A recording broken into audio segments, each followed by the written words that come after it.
Good evening from New York. I'm Chris Hayes. The movement to resist Donald Trump's unconstitutional power grab faces two fundamental questions. How bad are things right now? And when is it time to use every possible Democratic means to slow his assault? Last night, I had Senate Democratic leader Chuck Schumer on this program, and the interview was clarifying in many ways. But one of my main takeaways from it is that there's a fundamental difference between how some people view this moment and how others do. I think some people think we are in a constitutional crisis, that there is a plan in place to impose a dictatorship on this country that is being executed as we speak. And Senator Schumer does not think we are quite there yet. If democracy is at risk, that's a little different than what we're talking about now, even a shutdown, as horrible as it is. We'll all have to stand up and fight back in every way. I think actually this is useful because I do think, like, just in a genuine sort of good faith way, that there's a lot of people, and I think I probably count myself among them, who think that that's where we are right now. Well, that the plan being deployed right now. You may be right. I don't think so. We're there. I think we're not there yet. Well, I think we're getting there, and we have to be really vigilant. I just had a meeting today with the Judiciary Committee to decide how we're working through this as it goes further. It hasn't been up to the Supreme Court yet, which would be the classic if they disobey the Supreme Court. We're on our way there, God forbid, but I think we are, and we'll have to go at it and at it and at it. And that is different than anything else. Different than anything else. It's a quantum leap different because our democracy is then 248 years of American democracy. The Magna Carta is out the window, and we will all have to take extraordinary action. I got to say, I genuinely hope that Schumer's read on this is correct, right? But it makes it very hard to imagine a leader meeting the moment if they don't believe the moment is here. I mean, for me, Donald Trump's intentions are really very clear at this point. He is in the process of attempting to undo the constitutional republic. His executive branch is in the process of overtaking, of reducing to subservience the legislative and judicial branches of the government, Congress and the courts, so that he can act unilaterally. Even within his executive purview, the president is purging anything and anyone that falls short of pledging unshakable loyalty to him personally and his personal political project, not the United States, not the Constitution, and not we the people. I mean, from the FBI to the Department of Justice to the Federal Trade Commission and on and on and on, these institutions day after day are being cleared of officials, career officials, who may favor the rule of law over Trump's whims, and they are being replaced with loyalists, all in open, flagrant violation of the law, like clearly illegal. As the New York Times reports, Trump is using the vast powers of the presidency to hobble his political opponents as well, including bogus investigations into Democratic fundraising platforms, threats to shut down nonprofit organizations he sees as oppositional. And it's not just the government or partisan entities. Trump wants to dismantle all forms of public opposition to his power grab, starting with all sources of independent authority. Any institution with credibility must either be bent to Trump's win or destroyed. That's the goal here. I mean, again, he says this every day. He's repeatedly threatened independent media outlets, including this one, for coverage he deems to be insufficiently fawning. He said that he thinks it's illegal, that people should be in jail. He is currently conducting an unprecedented attack on American higher education, including just today, freezing $175 million in federal funding to his own alma mater, the University of Pennsylvania. He's openly defying the Constitution. He tries to deport illegal residents for his protected political speech. This is it, man. He's trying it. I'm not saying he's being successful. I'm not saying that, all is lost and they're going to win and, doom and gloom. But they're trying to do it. They're trying to get rid of independent voices of authority, purge them, fracture a pluralistic civil society.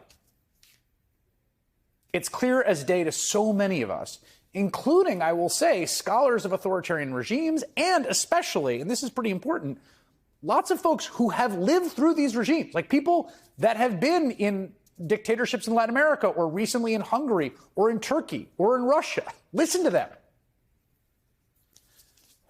And part of the issue, I think, right now, particularly with Democratic leadership and the role they're playing in Democratic elected politicians, right, stems from a legitimate concern which ties to how we got to this point. As we heard last night, there's a sense among Democrats, one that is not totally wrong and sort of based in some of the data, that democracy itself, right, preserving the constitutional order, is just not a particularly salient political issue, particularly for people that are not super paying attention. And that's based on the fact that Democrats did spend a lot of the 2024 election cycle hammering their messaging about threats to democracy and civil society, and then they lost the election, ultimately because voters, particularly those voters sort of on the most margins of paying attention to politics and news, were most concerned about pocketbook issues, specifically the high cost of living, which is what they told every pollster. And so because of that, I think a lot of Democrats in power and political consultants around the Democratic Party have come to conclude that democracy is a losing issue politically, and they should talk about Medicaid cuts, for instance, instead. Every day, we are hammering away at Trump. And we have a simple thought that unites the Democratic Party from one end to the other. He's asking the middle class to pay for tax cuts for the billionaires. It unites us all. Bernie Sanders likes it, and my most conservative members like it.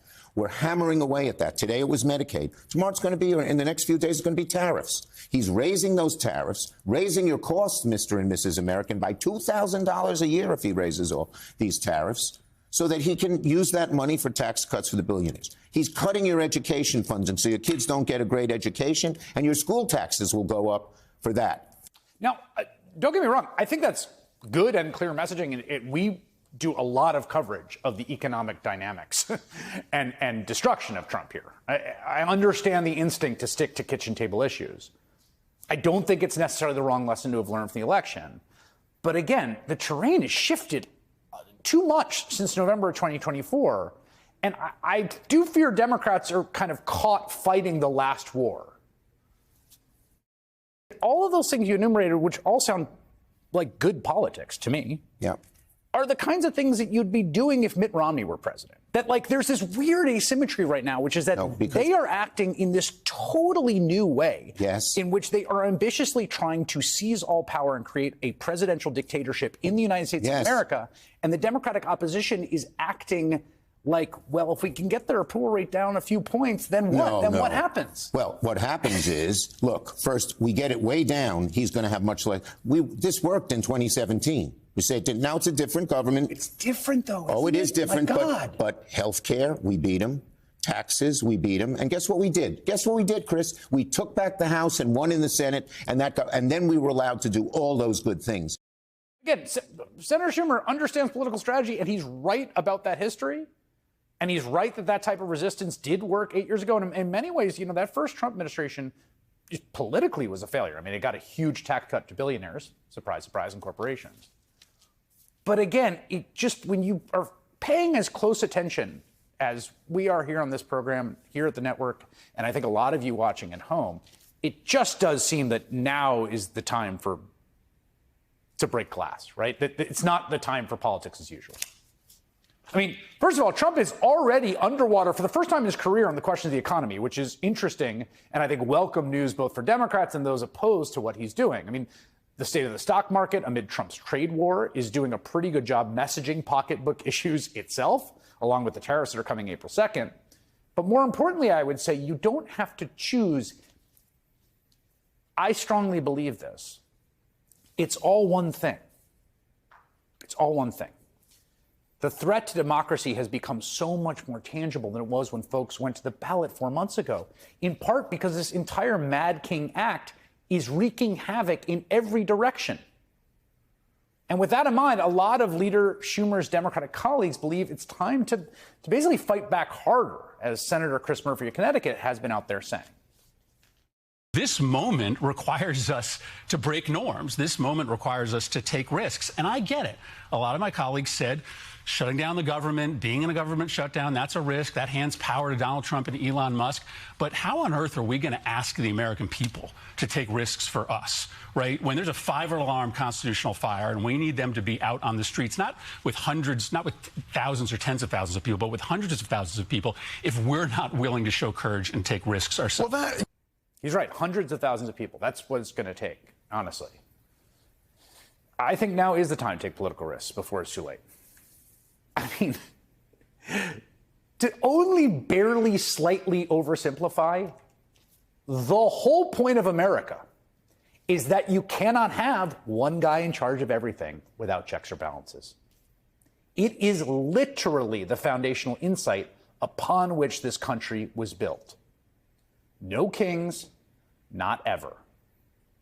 There is quite possibly nothing that is more fundamentally American.